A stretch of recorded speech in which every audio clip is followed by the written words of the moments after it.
So this is a B17 in IXP that has now been down the Rio Grande, as you can see from the Texas sticker.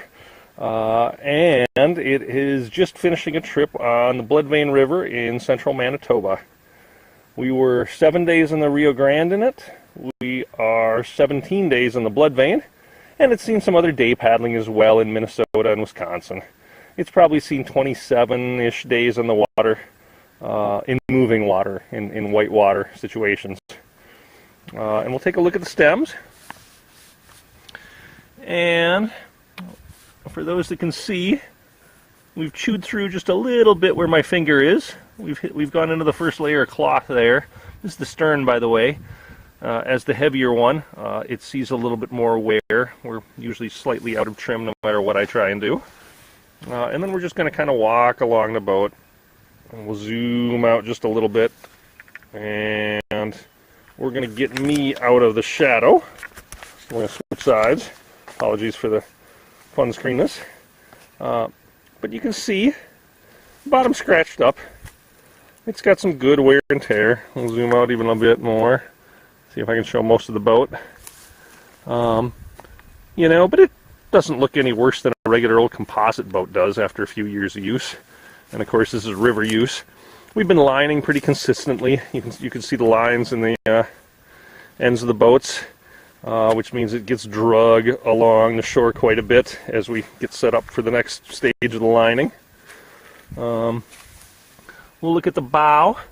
We can see a lot of fuzziness in this area. There are no skid plates on this boat, neither internal nor external, which means it sees considerably more wear and tear. You can see the fabric coming out.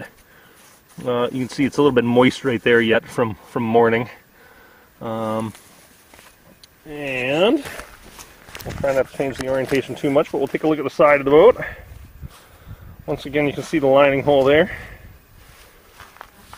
And we'll kind of zoom in a little bit. And you can just see even the sides have seen a little bit of abuse. Excuse me.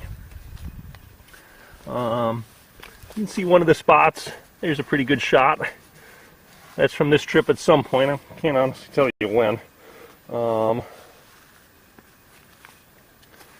And then right along the side. And I can show one other one. This guy is a pretty hard hit that my wife and I did on the Little Fork River in Minnesota. And that is the B17 and IXP. Oh, and by the way, one other thing that my wife Claire pointed out, by the way, this is Bear, is on a composite river running boat, you feel the hits considerably harder than you do in a Royalex boat, because Royalex absorbs and flexes and composites don't. And so they feel worse than they really are, which is kind of a unique experience. Royalex, you know, the jelly belly sort of effect, slides over, slips over stuff, and composites slip over stuff just the same way. But what they don't do is give so much. And so the upside of not giving much is a faster paddling boat. You know, we've got a more efficient boat in the water, one that parts and replaces the water more effectively. And of course one that'll outlive any Royalex boat by at least 2 to 1. And so that is the B17 after close to a month of use.